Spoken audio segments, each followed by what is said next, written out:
Hey, what's up, guys? Joker here. We are back for episode 19 of Tech Gaming Weekly with Brian and special guest Adam Sessler here to talk about the new Friday the 13th game on Kickstarter.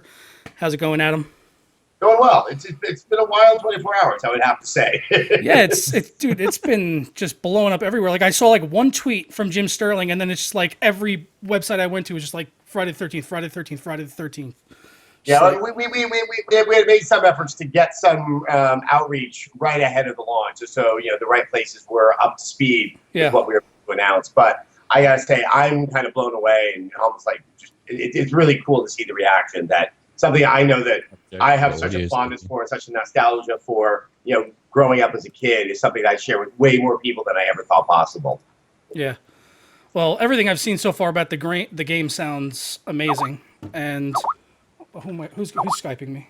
Is that you, Brian? Is that you, Brian? No, it's not. It is. It's you, Brian. Sorry, my bad.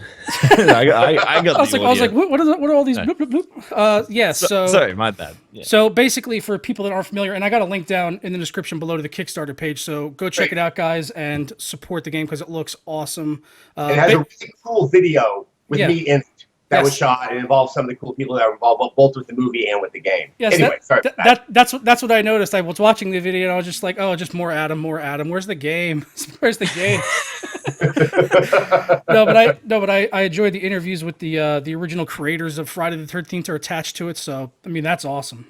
Yeah, and it's not just attached to the name. I mean, Tom Savini, he got involved when the game was originally Summer Camp. Yeah. Before it had the Friday the 13th license. And he was brought on to kind of, design the fun kills. Obviously, what's always, sort of been associated with slasher games, and he's the expert at it. But the neat part about what he's going to do is, even though the game is fully digital, he wants to make sure that what is designed could work in a practical effects movie. So we're not going to take advantage of messing with physics or things that just aren't possible. I think it's going to sort of give it a grounded feeling, and probably one that's going to be a lot more fun. Yeah, that sounds cool. And since we are PC mostly here, I saw that it is going to be on Unreal Engine 4, right? Yes, it's UE4. That's awesome. So there is one trailer on the Kickstarter page that shows some snippets of gameplay, and it looks really nice visually, anyway. Yeah, I mean, right now where the game is, because it's asymmetric, we're working on just getting that gameplay right. It's funny. I don't want to use the word balance because this whole game is not about balance. Yeah, one side is going to be completely OP. That's the point. But making sure that what we do and how we make the individual counselor characters that you can play interesting and distinct enough and still fun to play against Jason. All of that work is happening now. Then the prettification, as I would like to call it, will then happen once that's kind of nice and solid, I guess. As far as like the other players that are going to be playing against Jason, do we have a set player count so far already? 7. 7, and like what about like as far as weapons, perks, abilities? Is it going to be like level interaction and stuff? Those specifics, but each of those counselors will be an archetype that you would expect from a Friday the 13th slasher movie, and that will have that will then allow for different skill sets. Because you remember, the counselors aren't just, they're trying to escape or survive the night. And there will be things, boats, a car, stuff that will have to be repaired and parts that will have to be found to do that. And as you can imagine, there might be certain characters that will be more efficient at fixing that car. And maybe other characters might have a stronger melee attack. And we also plan to have those stats that they can change over time as you continue to play the game. So they can escape or survive the night. So it sounds like there's going to be maybe like a time limit, and if they survive through the night and get away, then they win as well? Yes, surviving the night and getting away. Now, here's one thing I do want to point out. We're speaking about the counselors as if they're a cohesive whole. Really, when you're playing, you want to survive the night. Yeah, it's basically like the old story is like, I don't need to run faster than the bear. I only need to run faster than you. Exactly. So as you can imagine, you're going to have characters that you might want to join up with them for a bit, but maybe they might be too many people for you to actually escape. If you're fixing the boat can only carry 2 people. What if there's 3 of you? Man. You could have a counselor, one counselor who may not even see the rest of the counselors through the course of the match. They may decide to go it alone and stay really quiet and not get found by Jason. You are the only one that really needs to survive. It might be fun if you could take some of your friends with you, but you can now see that there's both a cooperative and maybe a non-cooperative, something closer to sabotage. Optional co-op. Every man for himself mode. I mean, like there is kind of that spirit that's inside of the movies as well, where obviously no one wants the other person to die, but they care a little bit more about themselves. Is there going to be any for the 7? Is there going to be any team killing, or can you hurt the other players or do anything to them? We're not going to go into specifics like Gotcha. that, but I completely see where your question is coming from. Well, yeah, if I can mildly maim them and slow them down a little bit so I can have an advantage, I mean, why not? I'd like to see that strategy get worked in. I'm just throwing this out there. I just thought of this. This is not a comment on the game or anything. Yeah. That in the sort of moral structure of the movies, if you did that, that pretty much sets you up for death. Yeah, I could see that. Yeah. That's sex and drugs, basically. Pretty much set up to fail there. So don't be the pothead and don't have sex, otherwise you're probably going to die. Actually, this game looks pretty awesome just from what I'm seeing at the moment. Is there going to be any cinematic sort of storyline to it as well? The stretch goal for the Kickstarter does include single player, but that does not imply campaign. So, okay, the story. Honestly, if you really think about it, the act of playing the multiplayer, the 1-on-7, what's really attractive to me about it is it starts to create its own narrative, much more so than other competitive multiplayer games, where it doesn't really yes, it has to start and a finish, but it doesn't sort of grow. So if you imagine this, like you're playing, you know that other people are getting knocked off, you're trying to survive. It's not Aristotelian in terms of its narrative structure. Yeah. But it really is sort of a sense of it, like the match and the pace and the tension are going to grow the further it goes on. Yeah. Oh, sweet. So there's a big focus on the multiplayer, basically. Yes, I mean that is the main focus. That's awesome. What this game is going to be. Yeah. Well, I'm a big fan. I buy games for multiplayer. That's why. Especially this is your game. I mean, that's the other fun thing about the game. I mentioned this earlier on Twitter. This may shock you. My wife does not play video games and she hates them. But that must make your life hard. No, actually, that's like 90% of women. Balance in life. Or at least when you were reviewing games, it must have been difficult. Well, it was always kind of a good excuse where I'm like, honey, I got to review it. I know that feeling. It's like you're not doing anything there. You're playing games. Like, no, I'm working. This is work. Oh, she understood that part of it. She just she was like, she liked this line that when I engaged with her, the video games were left behind.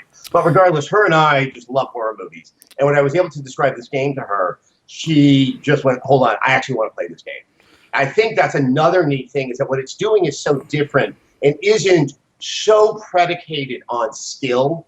It's more kind of being wise, being smart, and just kind of understanding the basic philosophy of the game or the basic philosophy of a horror movie, and now you get to put it to the test. And I think this opens it up so that people who are not hardcore gamers and people who are can both kind of share in this experience, because it is something that I think a lot of people at one point in the time sort of imagined, what would I do if I was in that situation in that movie? So my question is now I'm thinking about, since like level design, I'm obviously assuming it's going to be set at Camp Crystal Lake, but is it just going to be one level there, or are we going to have separate sections around Camp Crystal Lake? It's set at Crystal Lake. Here's something, and I'm not faulting anyone who, I have just watched all the movies all over again. Crystal Lake is a place, and Camp Crystal Lake is a part of the Crystal Lake, the community, I guess. Yeah, I mean, I remember the diner scene from like the first one. I remember, so there's a lot around it. And also, the 1 and 2 took place at Camp Crystal Lake. Right. And then 3 and 4 are other parts of Crystal Lake. Also, you should bear in mind, 1, 2, 3, and 4 all happen in a matter of 2 to 3 weeks. Yeah, you would think that, I didn't know that. Since I saw the movie, a year's passed. No, it actually all happens pretty much in a very, very short period of time. Wow. And that should give you a sense of what the geography of Crystal Lake is like. Yeah. Now, what they through designing the game, they first had one big, massive Crystal Lake, and it was too big. You're still 8 players, and you weren't getting enough people finding each other, Jason finding them. So now what it is will be different iterations of Crystal Lake, using a lot of the iconic buildings and stuff that might be in different places. That will also obviously maintain a sense of variety that you won't always know where certain things are that you're going to need to try to escape. Well, is maybe like things for survival as far as like maybe like traps or certain weapons, is any of that going to be sort of like procedurally generated and change from game to game, or is it going to be a set way so people can figure out strategies for every How game about they this? play. I'm not going to commit to it being procedurally generated, but what you're getting at is something that obviously is being very, very heavily considered. Gotcha. And obviously there needs to be a sense of unknown. And just to let you know, because right before we went on the show, you were talking about this, just so you know, the Kickstarter just hit 300,000. Oh, wow, awesome! Thank you for anyone who was watching who donated. That is, oh yes, I love big round numbers. It's just much easier for my brain to get wrapped around. So, I mean, do we have anything tentative as far as when we're expecting to see this? Obviously, like between 2016 or later. 2016. We're also Hopefully Halloween, around Halloween time. Hopefully, that would be nice in like October. Yes, I think that kind of timing is not lost on anybody's mind. Yes. And a target price of $30. $30, nice. So, yeah, so that's reasonable. Yeah. And are you pushing for like a digital release, or is this going to be on a disc as well, or do you not know that yet? Yeah, I don't want to commit to anything like that. Okay. So far, but. And I know you said before PS4, Xbox One, PC we're expecting for this, so multi-platform. Yeah, those are the goals. Yeah. Yeah, those are the goals to hit on all 3 platforms. So, I mean, that's awesome. I'm excited for this game for multiple reasons. Friday the 13th, obviously, Unreal Engine 4. It's on PC, so obviously we like that over here. So, it's all shaping up to be good, and I like that $30 price point too. I like the I like that, just that picture there, Friday the 13th, the game. But are we going to get a cutscene of that where before the guy falls to the ground, we get to see him piss his pants? Let's see how the Kickstarter goes. Well, how about this? I'd like to see maybe Jason be able to call in like a kill streak and call in his mom. I don't know. It's just throwing out ideas. Okay. Well, and just there are 2 other stretch goals. One is the inclusion of Pamela Voorhees. That is nice. Obviously central to the first and in large part the second. Oh yeah, she was the killer in the first movie. Like a lot of people don't realize that. Exactly. I don't want to do that spoiler, but it is from 1980, so yeah. If you haven't watched it by now, you need to get caught up. And then there's also a stretch goal, which will be the inclusion of Tommy Jarvis. Ooh. It was obviously the character originally played by Corey Feldman as a child who kills Jason in 4. It was then played by other actors through 5 and 6. Well, that would be cool, especially if we can get Corey back for some voice acting too. That would be interesting to see. Yeah. I mean, anything's possible. Well, I think we're all looking forward to the game, and just want to thank you for coming on the show, Adam. Oh, thank you guys. I've been a big fan of you, like literally forever, since G4 Rev 3. So it's a huge honor to have you on the show, man. Thank you very much. Yeah. Me too, man. I'm always like, yeah. I was just surprised. I'm really surprised because we're a smaller channel. Thanks so much for coming out. Well, Brian's in Japan, so he literally woke up like 2 minutes before you got on. I was like, dude, we have Adam Sessler, and he's like, what? I was like, yeah, get ready. Scratch. I got the phone. I caught your tweet. I'm like, I'm not doing anything right now, and I'd love to be talking about the game more. So I think it worked out absolutely perfectly. Yeah, honestly, I did it as a joke. I didn't expect this to happen. So this has been awesome. I had a feeling. I was like, what if I took him seriously? All right. Thanks so much. All right, man. Well, thanks for coming to hang out. All the information for the Kickstarter, everything's down in the description below. Check it all out on their Kickstarter page, and hopefully we'll be in touch later, closer to the game coming out, so we could check it out here on the channel. Yeah, I'd love to be back. Great. All right, awesome. Thanks. Well, thanks again, Adam, and see you later. See you later. All right, bye. See you. Bye. All right, that was awesome. Well, I mean, yeah, if he wants to stay, I mean, I might just send him a message if he wants to talk about other things. So yeah, let's get back to that. It was just Adam Sessler on the show, guys, and the god himself. So we had to definitely, and this game looks awesome. That's the thing. Like, this is a good thing. We got an icon, and then we've got the game itself. Yeah, the game. Oh, yeah, the game looks great, man. On Unreal Engine 4 and all that, man. The graphics are, Unreal Engine 4. The graphics are going to be good. Yeah, double fanboy moment for me. So I mean, I was saying that too before as a joke. I was like, we need to see Michael Myers or something. Maybe a DLC or a sequel. Michael Myers would be awesome. Yeah, but this looks awesome. I mean, I'm going to be definitely. I just woke up, so I'm going to look at this more and then see what pledge I'm going to make to this. But that's really cool. And I'm still getting your feed set up here. For the okay, sweet. For the stream, it looks really big for some reason. I don't know why. That's okay. People want to know. Brian's like, it's okay. I'm really big anyway. I mean, your video feed size is massive right now. But even on the stream. Well, yeah, that's what I mean. I'm trying to set it up on OBS because since we dropped the call, your video feed changes. But I'm resizing it. So, well, we've got something, and I think it's going to work, at least right now for the way we have it. Well, yeah, let's move on to personal news. So I don't know. I've got to make the intro for Tech Gaming Weekly. I will get that done. I've got a big package from Deep Cool coming in today. So yeah, I got a massive package from Creative today. It was like literally massive. So I'm sure you know what it is. The EMU speakers. Yeah. That thing, man, they're huge. Oh man, they are. They do sound good. I wish there was a sub. That's all. I wish there was a dedicated sub. Yeah, they sell a dedicated sub on their website, but it's for going with a different unit that they sell. I think it's a sound bar, if I'm not mistaken. Where it's like it's like wireless like bookshelf speakers, and then they have a sub that you could buy separately with that for like $150. Yeah. So, well, that's the thing. I've got a 2.1 upstairs. It's just the Logitech Z4, and now it's really freaking good. Like when I compare that to that, it's like, okay, it's got better mids, it's got better highs, but the Logitech 2.1 has better bass because it's got a dedicated sub. And so, are you talking about the T4? Oh wait, I'm sorry, you're talking about Logitech.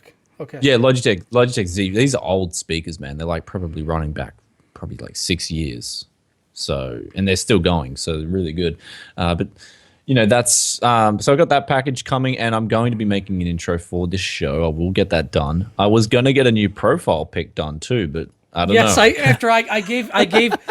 was giving Brian some shit on one of his posts. I was like, I just noticed the profile picture. I've seen it before, but I've never really said anything. I was like, man, you look like you're posing for like a workplace ID or something, man. It's like nothing wrong with that. Come on, that had to be like a DMV like ID picture or something that you put on there. What was that from? You didn't take that yourself, did you? I did. I didn't know what to do. I'm not good on photos. Do you keep a blue background in your house just in case you need to open up a Department of Motor Vehicles subsidiary or something? I'll work out something, man. I'll figure out some other photo, but that's not on my priority list. I've got to get the 6600K review done too, and that's not going to get a good review, to be honest. What? Why? No. Because I think I already know why. It's not necessarily because it's bad, but I think you're probably going to be comparing it to the Broadwell iGPU and previous gens, and it's really not worth it. No? I'm gonna be comparing it to Haswell, definitely. That's very valid. I mean, especially when Haswell's cheaper. Like it's out there at the moment. The B85 motherboards are dirt cheap. I mean, what you've got out there at the moment. I mean, we're just talking from a value for money perspective. The 6600K. Like when you tune Haswell properly, like we're talking lower the cache ratio below your core clock, and then you compare 4.6 gigahertz to 4.6 gigahertz, you're really only getting a 5% increase in IPC, true IPC, not 8 to 12% that other people are reporting.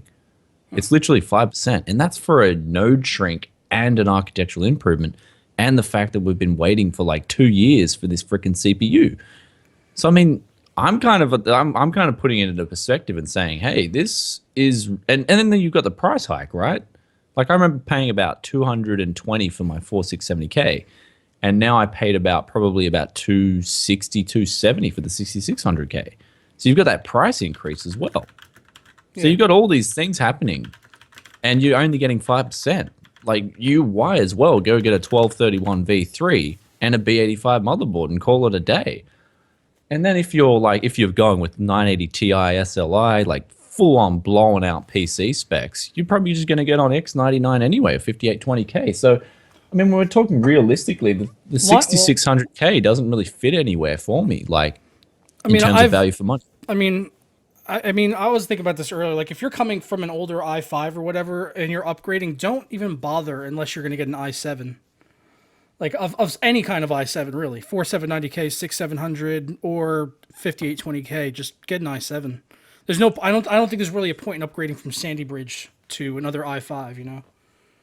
Yeah, well, so that's what I mean. If you're on a Sandy Bridge i7, like, is it even worth upgrading? That's the thing. Like, you're just gonna pay a lot of money, and realistically, you're probably gonna get like what collectively 18% or something, you know? Yeah. So as far as like personal news, I had something like really kind of like embarrassing happen this week. Like as a techie type embarrassing, I feel kind of like an idiot. So I was working on review for the MX Master Mouse, and I was having like some tracking issues with it. Like it wasn't working. It would stop working and then come back, and I was just like, man, it's just because it's wireless and it's a piece of junk. So so then I noticed that it would only happen if I was at the center of my mouse pad where I most use it. And this mouse pad, the mouse pad is only like 10 months old. I mean, it's got some wear there, but not a ton. But if I put it to like the outside where it was like newer and not used as much, it would work perfectly. So I went out and bought a new mouse pad, got home, put it down, and it was still doing the same thing. So I was like, what the hell? So I lift up the mouse pad and I felt the desk, and it was kind of like there was like maybe like a built up bit of like dust there, kind of like caked onto the desk a little bit. So I cleaned that off and then put the mouse pad back down, and then it worked perfectly. I couldn't believe that something underneath the mouse pad was interacting with the sensor to make it be inaccurate.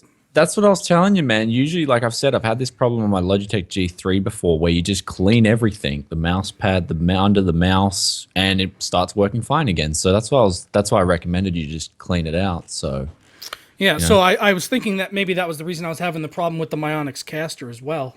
Yeah. It's the issue is definitely better, but it's not completely gone. It's still there. Yeah. So, okay. So I'm still not using the caster, unfortunately, but I'm still waiting to get a replacement for that so I can finally do a review on it. I mean, I know what I want to say, but I feel like I should wait until I have a working one on hand to actually fully review it properly. You know. Yeah. So, and anything else? No. Nope. That's it. All right, well, let's move on to the gaming news. Hey, lately it's all been gaming news and then tech news. Come on, man. Next week we're doing tech news first. Fine. All right. Well, we can alternate. How's that? Because for a while there, for like a long time, we were doing tech and then went to gaming. That's true. Yeah. But then again, it is called Tech Gaming Weekly, not Gaming Tech Weekly. Oh, all right. Well, we're gonna change it. What do you guys think? We'd call it Gaming Tech Weekly. I think I like Tech Gaming Weekly rolls off the tongue, and I've already got the email. I've already got the email on the Twitter lockdown. We can't change now. I'm just joking. I'm just fucking with you. I already bought the domain, man. We can't change now. Yeah. All right. So Friday the 13th. Obviously, you guys know it's blowing up. This is a game that I'm actually going to be backing because like they've got it in alpha. Like you know what I mean. It's already going to be released, kind of thing. So putting money towards this, you're going to be getting something back. If you'd make a pledge. Yep. And it looks freaking awesome. They're setting it for Halloween. Like, come on, man. They're getting the whole feel there. This is authentic. Yes. I like what they're doing. You got any more thoughts on that before we move on to Star Wars Battlefront? No. I think we covered everything we needed to on Friday the 13th with Adam. So just looking forward to that and. Talk about Battlefront now. So I haven't done a video about this. I was kind of thinking about doing an Angry Fat Guy video for the season pass because everyone's like expecting it and asking me to. So I've been kind of planning it out. I'm trying to throw in like a bunch of extra production value. Like I'm talking like costumes, props. So I don't know. I want to take Angry Fat Guy to the next level because I feel like I've taken him as far as he can go.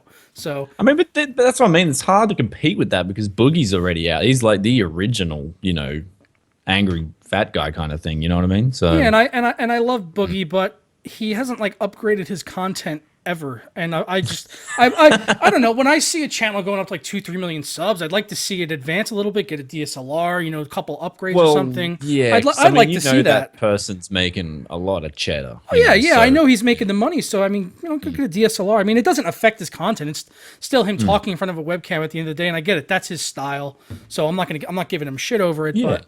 I would have expected him to maybe take it to another level, at this point. That's just me. I'm always looking to see how I can make it better, Well, I'm looking forward to Angry Fat Guy, but I mean, like, what we've got here is really a joke. I mean, look, they're asking for what, $50 for a season pass. Then they haven't even announced the exact details of it. I mean, you get an emote. You get an emote. Yeah, I don't even know where to begin with this because I actually the beta was up in the air, right? The beta was up in the air. I enjoyed it. Some people didn't.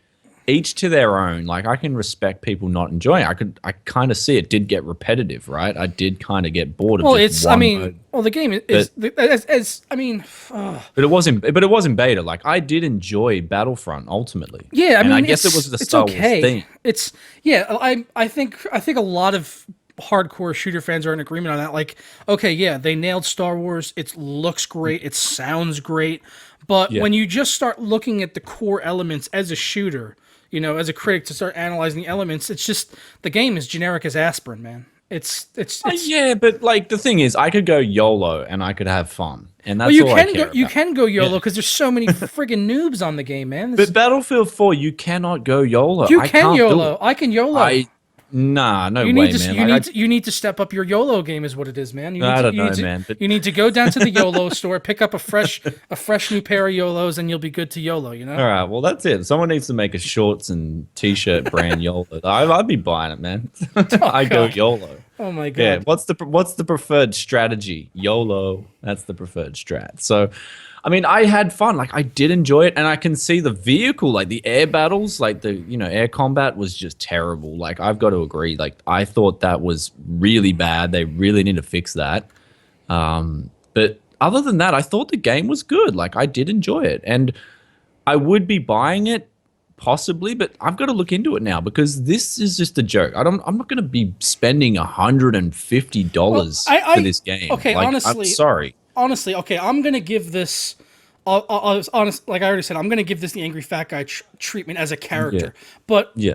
I mean, I'm bothered by it, but I'm also not shocked by it because Battlefield 3 had premium, Battlefield 4 had premium, Battlefield Hardline had premium. They were all $50.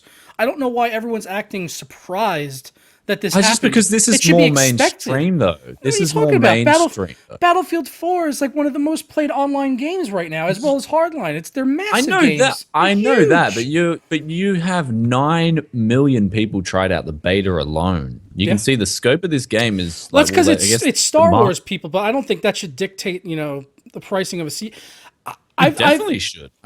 Okay. I don't really like season passes as a concept, but I have not really had a massive problem with them in the past, like on something like Battlefield 4, because when you look at what you're getting, I felt like it was warranted compared to, okay, you paid $60 for the game, and you got a single player, and you got like 10 multiplayer maps and weapons and stuff. And then you pay $50 for a season pass, and you're getting like 20 extra maps and a shitload of extra guns. So when you look at it like that, I felt like people were getting their money's worth. I think $60 is actually more of an issue for me with the main release of the game. I think the main game should be $50 since it doesn't have a single player. Outside of the co-op survival thing. But I mean, I don't mind paying for the game. It's just like as soon as the game's released, you're already talking DLCs. For me, I'm just over it. Like, release the game, give us a couple of months on the game, and then release the DLC. Like, I don't know why, like, but Battlefield and EA are notorious for this kind of DLC things. It's just money. At the end of the day, it just says, I want your money and nothing else. I'm kind of getting over it as I also kind of think it would almost be better from like a PR standpoint is to please stop announcing season passes and DLC before the game comes out. Because exactly. that annoys people a lot more than anything. It's just like, okay, the game's not even out and you've already got, we haven't even seen the game yet or something like that. Because there has been cases like that. I'm not saying that is now, but there have been cases where, they announce a game. You haven't seen anything of the game, but it's like, oh, here's our pre-order bonuses and we have a season pass. It's like, whoa, can we at least see the game first before I contribute like $150 to the next 2 years of my life playing your game? Exactly right. Can I actually play the final release and then spend a couple of months on it? If I'm loving it, I'll buy the DLC. Look at like Witcher 3. They just released their first DLC. It's $10. It adds like 20 hours to the game. It's DLC done right. That's DLC done right. Another thing we're going to be talking about later on with Rocket League. That's DLC done right. We'll get into that into a bit. Exactly right. And this is DLC done right. Exactly. This is DLC done wrong. Completely this wrong. is done wrong. Yeah, it's a bit much, but I honestly expected it, so I'm not really shocked. Yeah, I was hoping, like, I sort of heard a bit of good news. We kind of did talk about some good news about EA in recent months, and I kind of hoped that they would have listened to some of the feedback and kind of got back into the groove again. But no, this is just plain old EA kind of thing. Hey guys, don't be shocked, you know. Yep. So I'm kind of just disappointed because, like, obviously, yeah, I want to try the final release. If it is as repetitive as the beta, then I'm not going to be buying any DLCs. You know what I mean? Obviously, like everyone has said that about the beta, you know, myself included, with as far as repetitive, and there wasn't a lot there, but they really didn't put that much into the beta as well, and I think that kind of maybe hurt them a little bit, having so few modes, so few weapons. You know, a lot of people were just saying, "Oh, this game just feels kind of skimp right now." But, you know, it's, I think it was, I was watching one of Westy's videos. He does like mostly Battlefield stuff and Battlefront content. And he was he made a good point where he was, you know, saying, you know, it was a technical test. They didn't have everything there.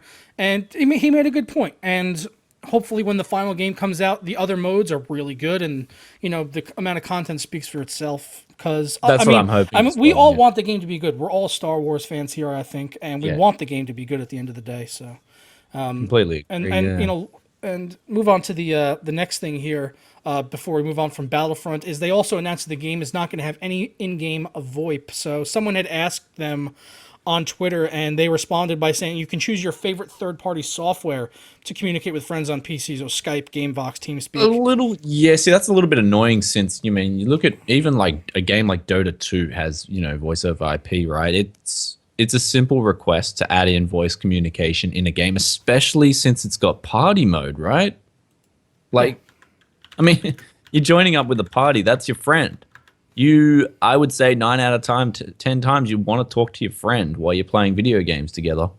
You know, it's kind of sucks that you have to then jump onto a third-party software, because it just should be built into the game. I mean, I don't know. Yeah, I think it should be there. I honestly, it's not hard to integrate it. It's not hard to integrate it. I don't personally use it, and you know, I just, like I said, I don't personally use it on Battlefield titles anyway. So that's why I'm kind of equating it to that.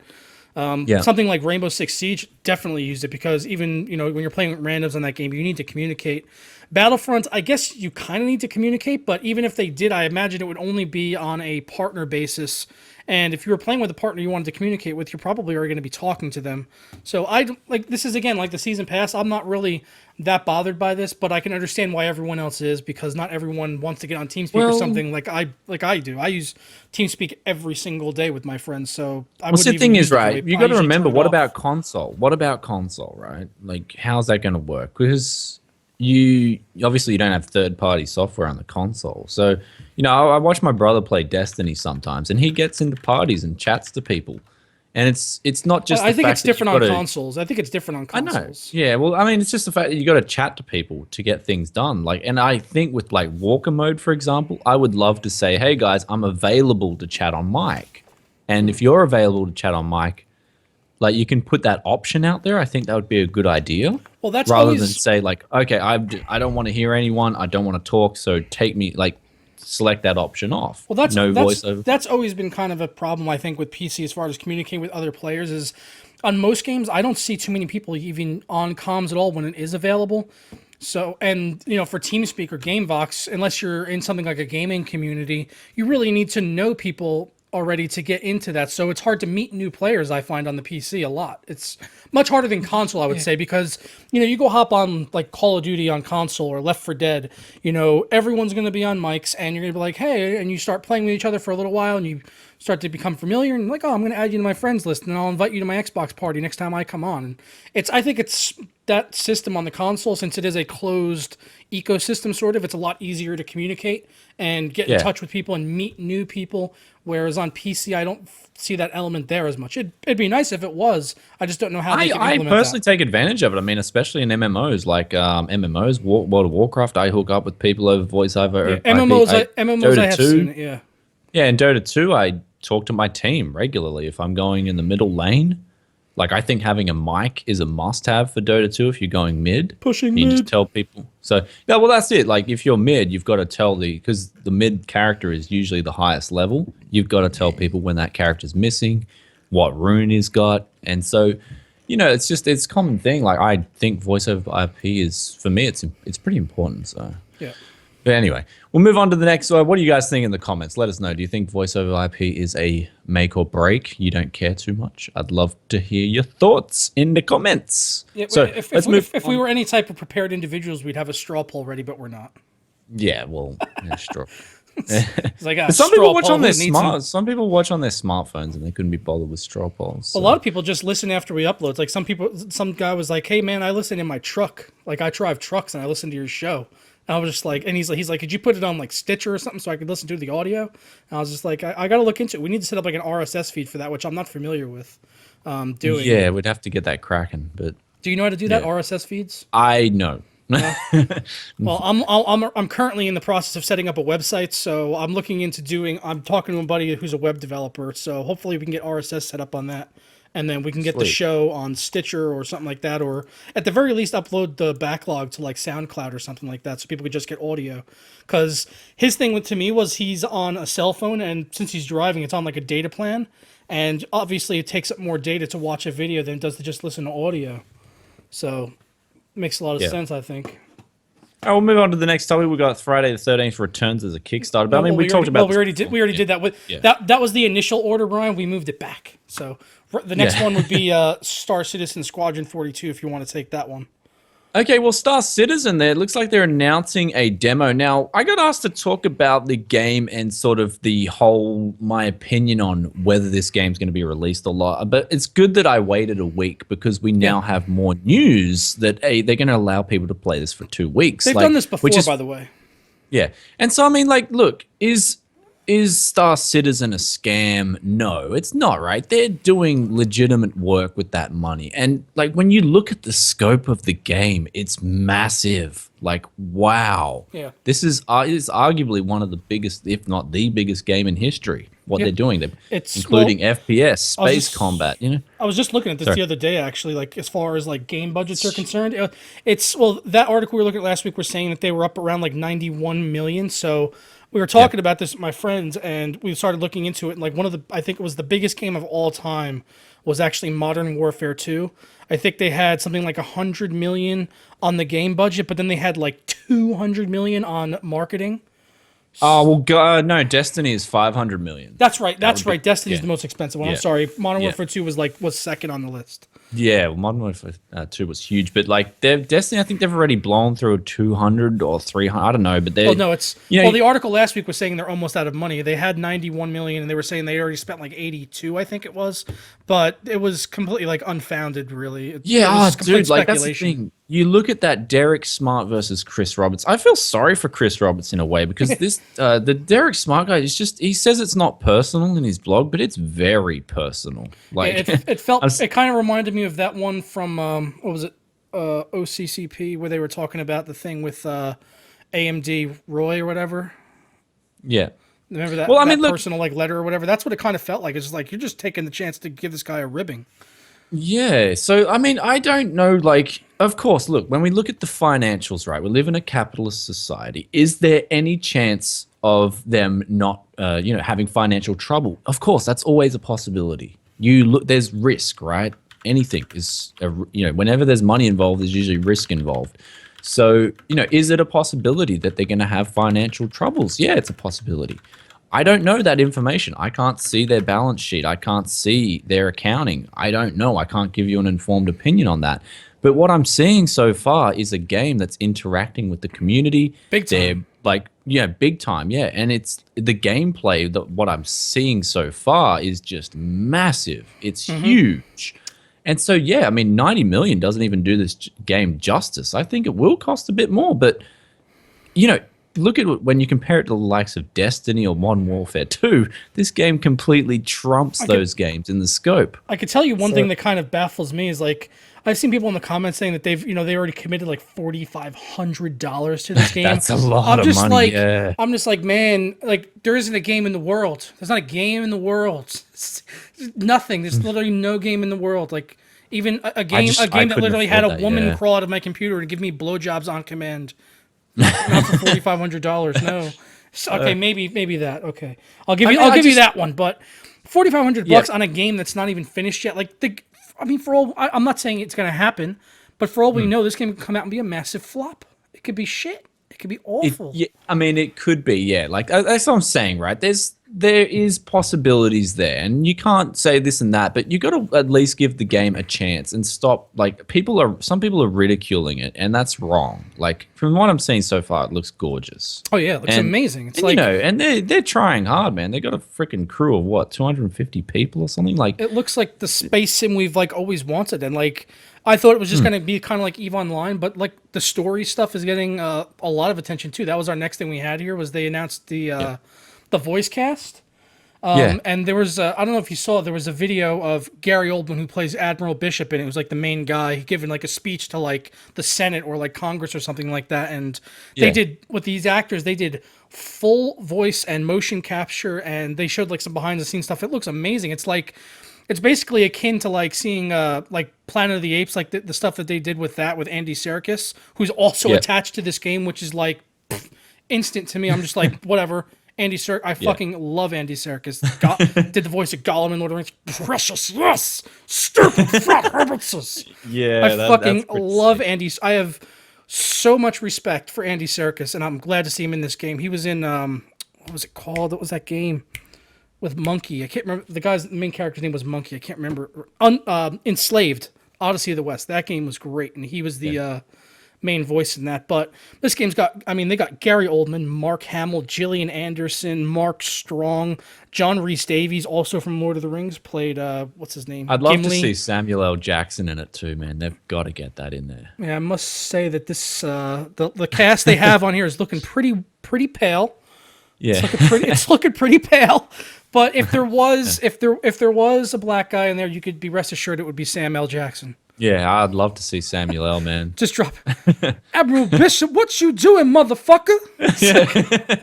We're riding through space, motherfucker. I was watching the behind the scenes stuff with Gary Oldman earlier, and I was dying because Gary Oldman was saying in the interview like he had a lot of trouble for whatever reason saying Admiral Bishop. He couldn't, like, he was like Admiral Bishop. He couldn't say it. So then he was talking about it. They showed like one of the takes with Mark Strong, and he's like, he tried saying it twice. He's like Admiral Bishop. Oh man! And he tries again, and then he comes back and he's like, this is Bishop, and then Mark Strong just loses it because he's like, he just gave up on saying Admiral Bishop. He's like, I'm just gonna say Bishop from now on. You guys can fix it later in an edit. It's like, that was funny. But well, I gotta point out one thing with Star Citizen 2. Look, if you are putting money into the game, and I've got to make this like clear cut, only put in what you can afford to lose, as with any investment vehicle. Okay. Oh yeah, I'm sure with those people dropping 4,500, they must have a load of money. I mean, well, that's the thing, right? Only pay what you can afford to lose. That's with investing, and that's what I tell anyone who asks me for any advice on, hey, what should I spend on? Only pay what you can afford to lose. Remember that. So if you basically, if tomorrow, if you woke up and that money was no longer there, how would your life be affected? That's the worst case scenario. That's how you have to think about it when you put money into games, into whatever stocks, currencies, whatever you do. Yeah, and that scales differently to every person. Yeah. I warned people with Mt. Gox back in the Bitcoin days. I warned people to stay away from that site with a 10-foot pole. I said, look at this place. I wouldn't touch it. And sure enough, it was one of the biggest scams in history. With Star Citizen, it doesn't look like a scam. Like, I can't. They're showing legitimate gameplay. They've got 250 people on board. Their intention is not to scam people. So I'd like to put that out there. I mean, I'm looking into the game. Sure, maybe, like I said before, there's possibilities there, but that's life. You know what I mean? Yeah, and this voice cast alone had to have set them back like $5 million. I mean, that's a voice cast, and not just voice; it's full motion capture. So it's like full performance they're putting in, basically. Wow. So yeah, I mean, there's a lot of money going into this game. And it's not like they're just scamming you, taking your money, and then going to the Bahamas. You know, we're living it up every day. Yeah, I mean, I'm excited to see this. Just because of the inclusion of a single player. Like I like open like space sims and stuff like that, but I tend to get tired of them rather quickly because there's not a story element driving that action. So the fact that they are going to have a single player, which I'm hoping is good. Like I'm hoping for something as good or better than Mass Effect. I mean, that's like my standard right now for space single player is Mass Effect. And regardless of the ending. Yeah, and I will put this out there for the naysayers. At the end of the day, if you were Chris Roberts, would you want to be known as a scam artist or as someone who made the best game in history? Yeah, like especially if you got children, you know what I mean? I would be for the latter, definitely. Yeah. So I'm going to give the guy my support and say, go for it. You know, Chris Roberts, go for it, man. Yeah, I hope this game is, you know, give him the benefit of the doubt, and just let's see where the chips fall. And Yeah. that's why you know I put in I think $55 and I bought a couple modules, and you know that's it. That's what they're getting from me. I've paid the price of the game basically, and I hope it comes out and it works really well. If not, then I guess we'll rip it to shreds on the channel. Yeah. I don't want it to come to that because I just want a good game more than anything. Yeah, well, that does look really good so far. So, but I just had to put that out there. I mean, again, with money, only afford, you know, to put in what you can afford to lose. So that's it. Anyway, let's go to this Oculus Rift. You skipped one. You skipped one. Oh, sorry, my bad. Back to the Future DeLorean. Sorry, you take this away. Okay, so I kind of. Well, have you played Rocket League? Not yet. No? So okay, so that's why I said you take it away. Okay, so Rocket League, I mean, everyone knows that game's awesome. It's kind of cooled down recently, but it still has a massive player base. I went on it a few days ago, and it still had like 900,000 people on it, so it's obviously still massively popular. And now they've teamed up with Universal. They're going to have the actual DeLorean from Back to the Future in the game. It's coming out on the 21st, which is the anniversary of when Marty and Doc went to the future in Back to the Future 2. So, like, everything is lining up perfectly there. And they've got, like, in the trailer, I can't play it, obviously, because of the music, but they've got, like, the licensed music, the actual licensed car, and everything like that. So, it looks awesome. They've got, like, the sound effects of the flying DeLorean and the sparks and all that. So, it looks really cool. It looks really cool. Huh. Yeah, well, like, anything DeLorean, you've got me on board. Like, Back to the Future, man. I love it. They need the original voice actors. Marty. Well, hopefully it's and I'm sure it'll be reasonably priced. Their last DLC I think was like $4 or $5, and you got a decent amount of content. So these guys have been good from the start as far as their DLCs, like not including microtransaction. All of the maps are free, so I have no problem supporting Psionics with Rocket League because I just want to see that game grow. Oh, definitely, yeah. So, yeah. Well, I don't have too much to add, unfortunately. Because I haven't played the game yet, but you need to. Yeah, I will. I'll get it. So. You get it, man. You got to get it. Got to get it today, all right, man. So, but let's move into the Oculus Rift here. You want to take this one? Yeah. Well, Oculus will sell. Now, I love that word "will." So, yeah, I was when I saw that, I was like, "How the fuck do you know?" It's like, "How do you know, mate? Like, you what, mate? You what?" Unless they've got some like hidden company that's going to be buying all these on the D-Lo, I don't expect this to sell 5 million Rift headsets. I'm sorry. How they get next their year. data? I mean, to be honest, I just see this as a disaster. I tried the Oculus and I got vertigo, man. If I bought one of those things, I would be returning it to the shop. Oh yeah. I mean, just imagine the nightmare with this. I mean, this is a Facebook-owned VR startup. I mean, this is, I don't know. Like I said, I think VR is the future, but I think we're a while away from it happening because there's so many things that need to be ironed out. And obviously, for me, the biggest issue was just getting vertigo when I put one of these headsets on. I was like, wow, what is going on here? So I don't see this happening. Unfortunately, I don't see them selling 5 million units. What about you? Like. I don't know. I mean, I suppose it's possible. I mean, if they do, they do. I mean, but my biggest thing is like with this article. First off, I know it's from Tweaktown, who I don't trust implicitly. They're kind of like WCCF Tech. It's like it's like a rag mag for the tech world. It's like they really look for a lot of clickbaity titles. And I'm sure there was an analyst that said this, but I'd like to know, in depth where they're getting all their data from. I mean, they don't have 5 million pre-orders sitting on the shelf already, ready to go. So, well, Credit Suisse's report, that's where they're going from. So that's legit. I don't know. I mean, if it does, it does. I just personally, I don't really see it happening. Not 5 million. I like their goal. Like, I mean, I like their optimism. That's definitely. They are very optimistic, and they're very optimistic at pulling numbers completely out of their ass. I mean, yeah. I mean, are you guys going to buy a Oculus Rift headset, even at cost? Because that's what they're selling it for. I'm not. Yeah, well, it's just like consoles, man. Consoles basically go out of cost as well because they know that the money is in the software. Just like on PCs, the money has always been in the software, not the hardware. Well, that's changing now, but there's obviously, for the gaming huge crowd, money. but Yeah. for like, as far as like set systems, that also make money off of the software and the games or whatever, that's where the Yep. money is really, because everyone that wants to have Oculus is going to have to pay Oculus licensing fees and get dev kits for the games and all that. So that's where the money's going to come in. I expected them not to make much on these at all, which is basically like what's happened with PS4 and Xbox One. AMD basically give them the CPUs at cost. Pretty much. They're basically making nothing on it, and neither are the console makers. That's why Microsoft was like, said that they had not had a single year of profit with Xboxes on the 360 in the entire lifespan. On the 360? On the 360 Xbox. I As thought far the as final years were pretty good. not as far as hardware sales are concerned, they never really made it into the green. Money that they make has always been on the software and Xbox Live memberships and all that shit. Yeah. All right. Well, that sounds fair. I mean, yeah.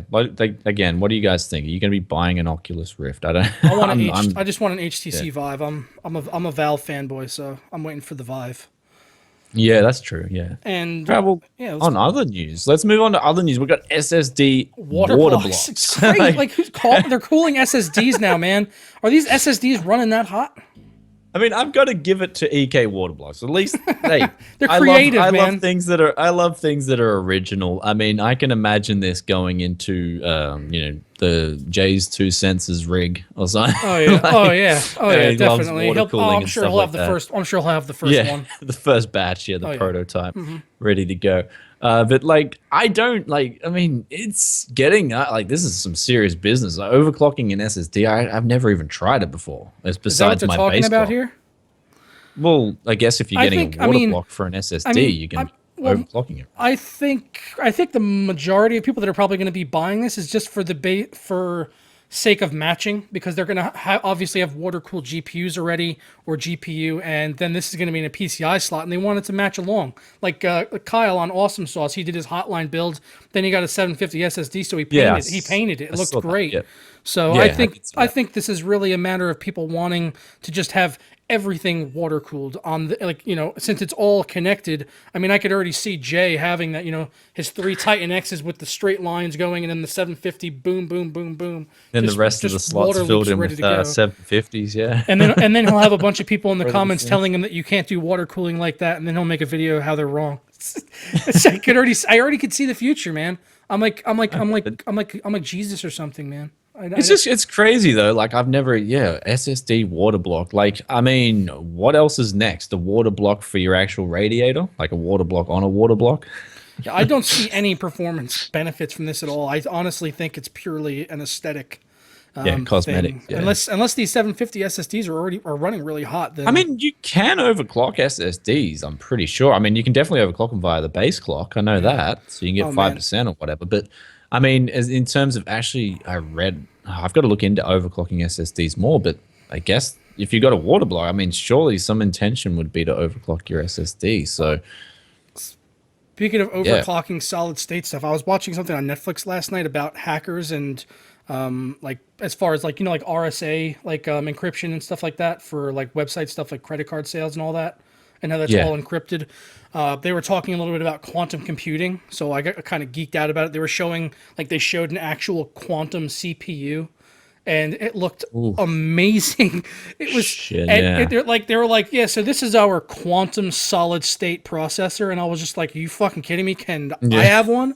And they got it in they've got it in this fucking metal chassis that's 8 feet tall, and it's maybe double the size of an X99 processor, but they've got it in an 8 foot tall thing with copper pipes going everywhere, cooling this thing, and a whole room dedicated to cooling this one processor. And I was just like, I want one of those. And they're talking about it. It's like, yeah, so old processors, everything's in ones and zeros. But with the quantum processor, the ones can be zeros at the same time. And I was just like, whoa. Yeah, you've got the qubits, man. It's quantum physics. Yeah. It's just basically with quantum physics, you got to understand what we know in physics was pretty much wrong before we looked at quantum physics, because everything at the core is random and volatile in nature. That's how you've got to think of things. And this one they already have can already crack the RSA encryption too. By the way, they said it can. If they wanted to do it, full time, then they would really need to just basically upscale their operation. But is definitely in the realm of possibility. But they also, and that should maybe scare people about RSA encryption in general. But they also said because of the quantum computing that's also they can now use that to elevate security standards in the future. So. Yeah. It's just insane. Like quantum physics, man. Like it's mental, man. If you go into university, you may wish to think about becoming a quantum physicist. Like that. That's the future. No, but that's the future. That's the now and the future. That is the career choice. Like if you're looking for a high, you're intelligent, you got a high IQ, go do that because that's where the money's going to be. Like or networks, or if you're not that smart, network security. Yeah, network security is it's never going to stop expanding. It's almost impossible for it to stop expanding. True. At least in our lifetime. So if you're not smart enough to do quantum mechanics and quantum physics, then look into network security. Yeah. I've got two friends doing that right now in school. It's the job officer are there. Yeah. All right, well, we'll move on to the 24 core. Like, it's been announced from ARM, Qualcomm using an ARM design. So, sorry. Compared to a quantum processor, it's it's 24 cores. What is? How many of those do you need to equal a qubit? Like, no, I don't know. But anyway, we've got I can't even pronounce that. What Vigintiquator core? Where do you even see this? Oh, like it's you got like a quad core. Yeah. I'm looking for the word. I want the challenge. It's in the first paragraph. There we go. We first heard that. Yeah, I can't even pronounce that. Vigintiquator. I'm going to guess that it's French and it's Vigintiquatoire. All right, Vigintiquatoire. Vigintiquatoire. That's 24 CPU. So we'll talk about it. It's got 24 cores. They reckon upon final release, it's going to have even more cores. And this is like, you look at the size of that CPU, it's huge. Massive. Like, wow. And so this is legitimate competition for Intel. Like, they're going all out in the server market for high-end customers like Google, Facebook, etc. And so this is really cool. Like, I mean, it's cool, but in ways I worry about Intel because this is Intel's main place of business. Is servers, right? So they are. They're bringing in servers. They're it. Yeah, well, if they're bringing in Samsung. competition, yeah, and that's what I mean. If it's a viable alternative, then people are going to possibly jump on it. Of course, there are the woes of what are they going with x86? Are they going with ARM's architecture there? So it's codenamed Hydra. I wonder if we cut off one core, do two spawn in its place. Yeah, that's it. That's something interesting as well. If we delit it and then you can just keep cutting the cores and then you have more cores. It's an adapting processor. Eventually, you can have 48 cores. And I want to see more threads as well. We need extra threads. But this is the thing, right? I mean, if this is a success, could we? I mean, we're talking years away. Could we possibly see a bit of a competition for us desktop enthusiasts? And this is what I love. Like, eventually, man. Eventually, it'll be there. Eventually, Barnacules already run dual Xeon chips with like fucking 48 threads. I mean, why not two of these fuckers on a WS Asus board?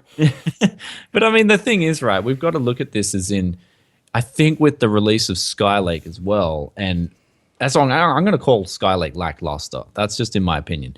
And how lackluster it was, I think other people are going to get on board and say, okay, well, Intel's got this massive R&D budget, but if they're not performing, we might be able to get into the market and compete with them now because, Moore's Law's come to an end. Holy shit. Like, wow. Moore's Law's out the window, man. Yeah, it's out the window, like done and dusted because, look at Skylake. I mean, wow, okay. So, yeah, I'm looking forward to seeing what they do with this. Obviously, it's pretty early in the phase here. They've got a prototype that's already developed. Yeah, and I got to admit, I'm kind of feeling I thought it was cool earlier, but then we started talking about quantum processors, and this is kind of feeling a little bit underwhelming in comparison. just a little bit. Yeah, so I mean, obviously they're going up against the big boy Intel, but I've got concerns for Intel, like going in to the future, because like Skylake was just not impressive. I'm sure they'll be all right, man. I'm sure they'll have something to counteract this. That'll be like a 64 core processor. Yeah, but the thing is, you need improvements. You need improvement. Like you need IPC gains, and you need obviously power consumption to be reduced. Otherwise, you're going to have problems going forward. Who's going to be upgrading their gear if it's just not worth it to upgrade? You know what I mean? You're not going to upgrade for the fun of it. Okay, let's just go out and spend another few billion, guys, because we want to. Like, you know, so yeah, realistically, like I've talked about this in the past, competition comes from their own company. Like, you know, within Nvidia, for instance, if they're, you know, people are like, oh, if AMD dropped off, Nvidia would start charging out the house for their graphics cards. No, they wouldn't. People just wouldn't buy the graphics cards. You know what I mean? So they compete with themselves in this market. It's a unique market in that sense. I agree. Of course, there will be. Of course, if AMD did go out of business or something like that, there would be that milking, I'm sure, but it wouldn't be like out of this world. Like, okay, a $2,000 750 Ti, you know, that's. So anyway, I know we're already an hour into the show because we had Adam on, so let's move on to the next topic. And yeah, actually, well, we better make a move on a little bit. Yeah, Hey, so next one is AMD's Phil Rogers left and has joined Nvidia. So pretty interesting move there. What do you think about this? Well, I haven't actually read up too much on this, but I mean, like, I mean, AMD have copped a lot of negative press, and I mean, coming from myself as well, when we look at those financials, people know that they're in dire straits. And I mean, I got linked an article as well about Dell acquiring another company for $67 billion. And I mean, you got to look at it, right? AMD might be $1 billion, but they got $2 billion in debt. And I mean, when you look at acquire, we got to talk about AMD and the financials quickly. Sorry, I won't run down on it too much, but if people want to acquire AMD, and I'll quickly talk about this, you have to look at not just the whatever's there, the debt, the cost of the company. You've got to look at what it's going to take from here on in as well. How much more money does this company need in R&D to get up to a level to compete with Intel, to compete with Nvidia? That's what you've got to factor in when you buy AMD if you're a potential buyer. So you've got to keep that in mind. And that's not just $3 billion, ladies and gentlemen. That is a lot more money. Valve cannot afford that. You have to rule Valve out of the picture. Dell could have possibly afforded it. I mean, other Samsung could definitely afford it. But again, it's a risk that they have to weigh up. And obviously no one's taken the plunge yet. So, you know what I mean? So that's something about AMD being acquired. I mean, I hope they do get acquired because they need money. But I mean, this is just further sort of like, you know, having a major name in the company leave for Nvidia. Kind of, it does worry me because they recently had Jim Keller recently left. Yeah. So what's going on in AMD? Well, yeah, that's, I mean, with Jim Keller, that was going to be possibly a hit to their Zen architecture unless it's already done. And now this is going to be a hit to their HSA, which basically is what linked the being able to basically run almost like crossfire between your AMD APU and your AMD graphics card, where you get like a little bit of extra performance at the APU side of it with your GPU. And that's what Rogers was basically behind. He helped build that entire concept. And if they were looking to still build that in the future, then that's really where this is going to make the biggest impact for AMD if they still wanted to expand on that. Honestly, my opinion is I think that whole thing is kind of a dead horse, really, just like APUs in general. For me personally, I've spoken out about it again in the past. Like, I'm telling you now, I've spoken out about this so many times. I thought the APUs was AMD's biggest downfall. That's what I'm just going to say. The amount of R&D they put into it, I just thought they should have focused solely on CPUs and GPUs. That's what I thought they should have done, and they would have been a different company today. I've said that in the past, and I've stand by that. You know, and people, it's funny because as time goes on, what I said in the past is coming to fruition, and it's sad. I don't like calling out, you know, the decline of a company, but I always call it how I see it to you guys. I'm sorry to say, like, people ask me for the truth. Yeah, I mean, AMD's possibly like on the horizon. We just had that thing with EMC and Dell. I mean, yeah, I mean, the thing is, right, like, you know, I don't like talking about this. People think, oh, you're an Nvidia fanboy, you enjoy it. I don't enjoy this. Like, you know, I love it's not competition. like we're rooting against them, man. We just want to see everyone have good shit. Yeah, well, I want to see AMD return back to their glorious status, which I know they're capable of. I've got a great long-term memory, and I remember when AMD was kicking ass. And I want to see them because I know they're capable of doing that. I know they're capable of being the best in the business because they were. They were CPUs, man. Back, 2002, like, they were just kicking ass. So yeah, it kind of saddens me. Like now they got people leaving. 500 more staff are expected to go. I mean, HSA with Phil Rogers leaving. I mean, this is sort of in the air at the moment. So what's going on? Like, enjoying the competition. And I mean, the competition, I mean, what can I critique there? Jen just got announced as like the 29th best CEO in the world out of how many freaking companies? Yeah, Jen Soon Huang, yeah. So like, I mean, like, it's hard for me to critique Nvidia. Yeah, sure, they're doing some terrible things like nerfing Kepler. Like, I've spoken out against that. But from a company standpoint and the financials, man, Nvidia's never been better. So, you know, so like, yeah, it's just, it saddens me to read this news, but like, I don't know how else to put it. I mean, like, yeah, I guess I've got, I mean, I'd love to talk about it in the comments with you guys, but. Yeah, and before we move on, I just want to give a quick shout out to Brian, who was in the chat. Not you, Brian, the other Brian, Sergeant Ballistic, was in here. So I just wanted to say what's up to him. I think he may have left already, but I missed him earlier on when he came in, so I just wanted to give him a quick shout out. Okay, yeah, Brian P from Bad Seed Tech wanted to come on the show too. Maybe we can have him on next week. Or yeah, I got to check the TGW email for our YouTuber spotlight and see when the last time we did that was. I think we were talking about doing it in the last week of the month. So. Okay, well, you want to go nudes or old news at Playboy? You want to take this away? Yeah, this has nothing to do with tech or gaming, but it's kind of big news. So I kind of threw it in as a last minute topic onto the show. So basically, it's kind of, actually it is kind of tech related. So Playboy's getting rid of nudes because they basically feel that everyone is getting their fix on the internet, so to speak. So I guess that is where tech kind of fits in. And I could definitely see their point, but I could also see their subscription base taking a massive hit after this. I mean, they aren't jerking around. Oh, that pun. They are jerking around. No. Pun intended. I mean, I don't know. I mean, it's always been like kind of the old, excuse, like, oh yeah, I read Playboy for the articles. I was like, bullshit. I can't really see many people saying subscribed for articles with no tits, like no tits, like tits or GTFO, man. Tits or GTFO. Yeah. Oh yeah. But anyway. I mean, everyone's going to the internet for everything. I can't even believe people still whack it to magazines that are like under 80. I can't even believe that's still like, who the hell whacks it to magazines? There's no variety there. Before the internet. Yeah, before the internet. Before the internet, when you were a kid and you couldn't get like videotapes, is like magazines, I guess. It's like that's basically it. Oh, we did. Yeah. So anyway, we'll go to the comments now. So you want to take some questions before we boot out of here, or yeah, we could get about 5 minutes of questions here before we got to get on out of here. Yeah, and I got to get to work. But yeah, we had someone in the chat earlier. This guy's Spanky, and every one of his comments had the word "fat boy" in it, so it was getting blacklisted. But he was like, "Where's Adam Sessler? You clickbaity fat shit." And I was just like, "Man, he was here for." He was on early and shit. Yeah, he was on for the first 20 minutes. So stop being salty and calm down. The upload will probably be up an hour after we go off, and you could check it out then. So don't be so peppery, bro. Actually, do you want to pull up that article that Dell acquired? Like, Michael West made a perfect point in that. Yeah, I mean, no one's talking. I would talk about it. It's a huge takeover. It's one of the biggest in history. I apologize for trimming it out, Michael. But basically, what it came down to was we had to account a lot for the amount of time we have, because Brian's got to go to work, and we were having Adam on for like 15-20 minutes. Yeah, we had Adam on. So I had to trim a couple articles out. So far, we know that Dell is paying. So yeah, we had him at the start of the show, Adam Sessler. So the real deal. So that was awesome.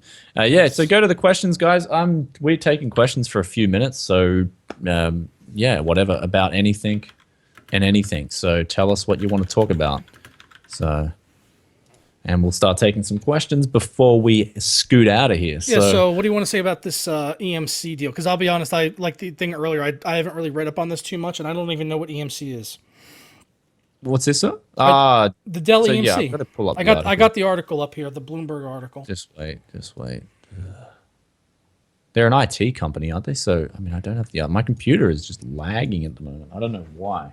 See, Google Chrome does. No, I installed Google Chrome for some reason, thinking it would be better than Firefox, but Firefox is better. Yes, it is. Yeah. Firefox is not the operating system, the browser that drives our show. Outside of that's OBS, it. I mean, yeah. So yeah, the EMC takeover marks the return of Michael Dell. So basically, the $67 billion. That is a huge amount of money, right? So it's a cash and stock That's like deal. how many AMDs is that? Like how many? Like is that like 30, 40 AMDs? Yeah.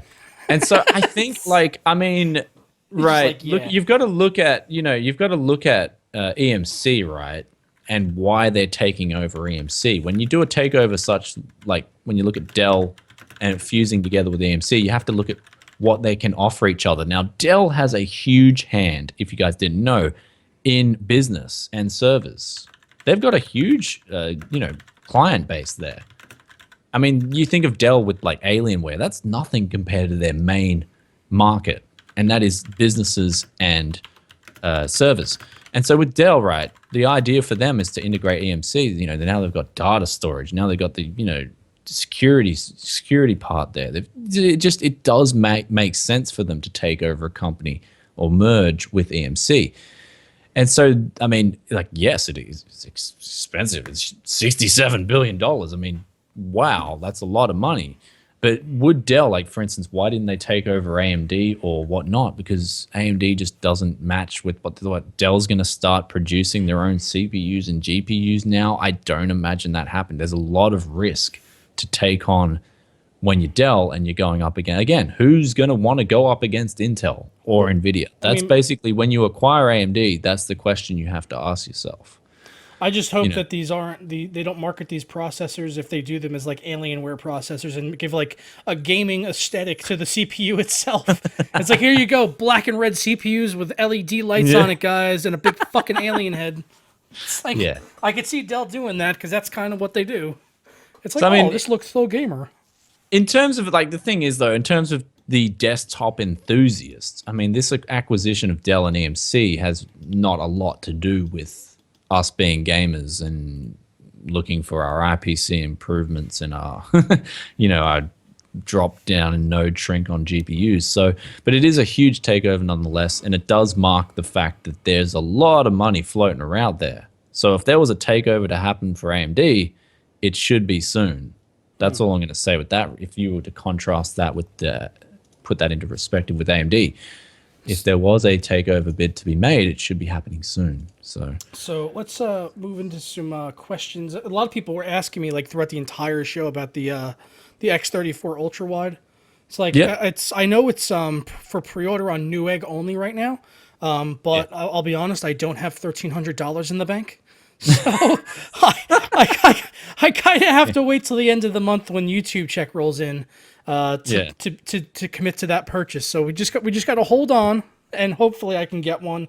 I don't think Acer is going to be sending us a $1,300 monitor. I mean, if you guys want to go and spam them on Twitter and say we want to see Joker and no one else review the X34, then I won't stop you. Feel free to tag me in it. I'll retweet that shit. I'm not going to stop any of you, so go on and do it. It's more likely we'll get one if you do. I mean, I got 2 in-win cases coming tomorrow because someone tweeted about it saying, "Hey, I want to see Joker review it," and now I got 2 coming. I was like, okay. Hey, man, show me some love too, brothers. Tweet for Brian as well. Brian needs some tweets too, man.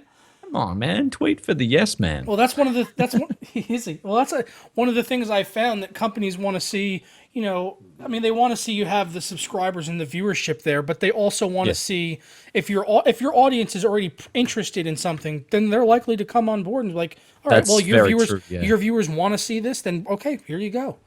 It's like that's what happened with the MX Master, because I had like 50 people ask me about the MX Master if it's worth getting it for gaming, and I said, look, Logitech, I've got loads of people asking me about this mouse. Can you provide one? They said, yeah, sure, absolutely.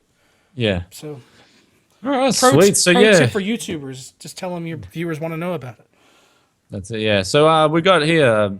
Poovy Central makes a legitimate point. Red LEDs make things go faster. That's very true. Yeah, also the red backdrop. It gives me a 5% overclock. See, that's my big gripe with that Intel 750 SSD water cooler from EK. It doesn't have any lights on it, so it's not going to help performance at all. It's just common sense, really, man. Everyone knows that. Yeah. So. Anyway, there's not many questions coming in. Like, we got, should I get the Acer XB270H or the new ROG Swift? Just wait for Acer and Asus both have new ones coming out. So just wait. Yeah. Acer and Asus both have new ones coming out. I think the new Asus one is like 165 hertz and the Acer is like 150 hertz, which is absolutely pointless. But just wait for the new displays because I know the Acer one definitely has a better stand or better looking stand anyway. And hopefully any issues that the Acer or the original Swift had with production hopefully is ironed out on the second gen ones. That's my hope. So that's why I would just wait for either one of those and then make your decision. That's it. So I think you've nailed that. Yeah. No Joker's Tamales advice is good advice. So No Tamales wants to know where our suits are. yeah. So that's I mean, that's it. What other questions have we got? Well, So no Tamales wants to know where our suits are. I will. Okay, I'll wear a suit next week. Okay. Yeah. The problem is that we literally get on 20 minutes before the show, and that's like a minute after Brian wakes up. Like the way I imagine it is Brian wakes up, takes a piss, turns on the he turns on the computer. He turns on the computer, so he gets it all booted up. And then he goes for his piss and shit, gets a coffee, and then comes on.